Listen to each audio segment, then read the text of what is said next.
Chapter 12. Runes of the Past. The sanctuary revealed itself like a breath held too long. The mouth of the cave had been hidden until the failed erasure spell shook the land. Now it yawned open beneath twisted yew trees, half consumed by ivy, glowing faintly with symbols only dragonkind could read. Decima stepped inside first, the rock parting gently around her. The light from her skin pulsed in answer to the runes, recognizing her. Daniel followed, silent, his hand brushing hers. The deeper they walked, the warmer the air grew. Not hot, but charged. Like a storm was sitting just behind the walls. "What is this place?" he asked. Decima turned, her voice quiet. "A memory, a temple. Maybe a grave." As they stepped into the inner chamber, firelight burst from the walls. Not flames, but light pulled from the past. It danced around them like it remembered their touch. In the center, a shallow pool reflected the roof of the chamber, etched with stars, dragons, and a figure crowned in fire. Daniel stared. "That's you." She nodded slowly. "I think I used to come here. Before I was me." Her voice caught. "I feel everything more now. The magic, the land, you." He stepped closer, slowly, as if drawn by a thread. "I feel it too," he said. "Like I'm standing too close to a flame and don't care if it burns." His fingers touched her waist. She didn't move, didn't breathe. "I thought losing you once would break me," he said. "But if the world burns because we're together, then let it burn. I'm done pretending I'm afraid of what this is." Decima looked up at him, and something in her shattered. Not weakness, control. She reached up, took his face in her hands, and kissed him. Not gentle, not hesitant. Real. The kind of kiss that made the cave tremble. The kind that tasted like fire. The cave didn't just tremble. It responded. Beneath the pool, the runes flared with light, red, then gold, then something older than either color. The star-etched ceiling shimmered, revealing new patterns that hadn't been there moments before. Daniel pulled back slightly, breathless. "What, did we just wake up?" Decima turned slowly. Not a memory. A message. A voice whispered from the walls. Not a spoken voice, but a memory echo carried in the stones. "When the soulbound awaken the fire, the sealed shall stir. Do not forget what was buried. It remembers you." The water in the pool rippled outward, though no stone had touched it. Then, rising from beneath its surface, a single stone tablet floated upward, inscribed in glowing script neither of them had seen before. Decima reached out. Her fingers hovered just above it. "Daniel, this isn't just about me anymore." He nodded, eyes locked on hers. It never was.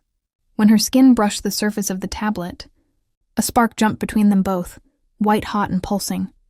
The runes lit up her skin, winding down her arms like ink waking in blood.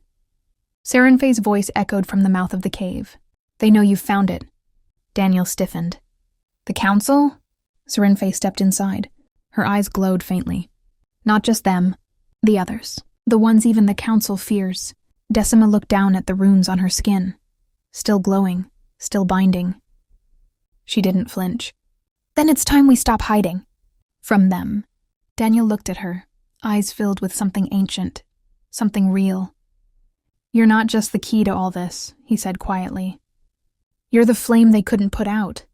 Decima stepped closer, magic still flickering at her skin's edge. "Then burn with me," she said. And she kissed him again. The cave pulsed with breathless heat.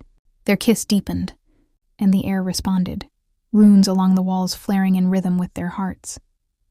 The pool of memory shimmered, reflections warping as if the past itself dared not watch too closely. Daniel's hands found her waist, sliding beneath the hem of her tunic. She didn't stop him. Couldn't. Every part of her buzzed like starlight humming under skin. She felt his magic, wild and unstable, reaching for hers. It didn't frighten her. It called to her. "Are you sure?" he whispered, breath ragged against her lips. Her eyes locked on his, gold flickering beneath her irises. "I've never been more sure of anything in my life." He didn't speak again. They moved together, slow at first, hesitant, reverent. Clothing fell away like water.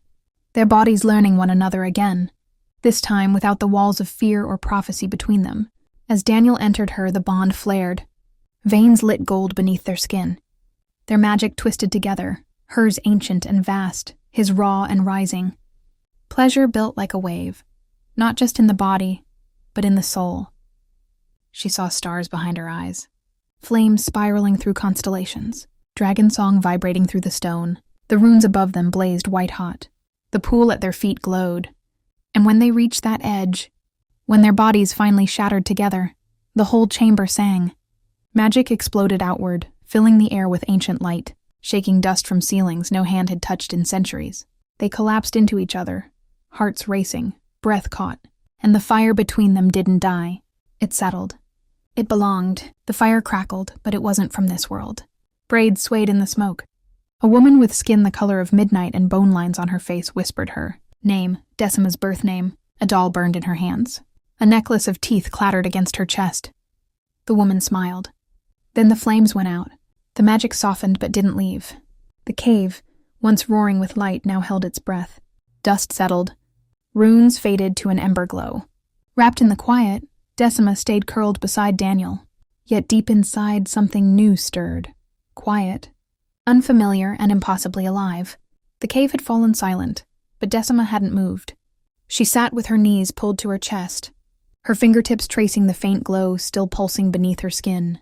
The echoes of what had passed between her and Daniel still clung to the air. Warmth. Magic. Connection. It had been more than physical. It had opened something deep and irreversible. And now, something inside her pulsed differently. Not magic. Not quite. Something older. She closed her eyes and focused. Not casting.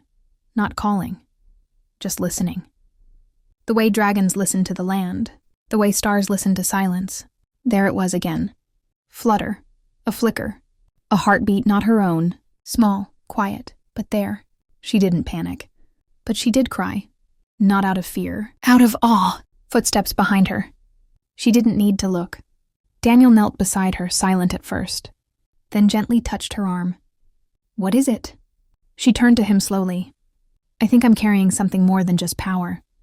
He stared at her. You mean? I don't know what I mean yet, she whispered. But someone in us growing, and it's tied to everything we are. He didn't speak. He just wrapped his arms around her, holding her like the future might try to take her away. And deep inside, the pulse of life shimmered.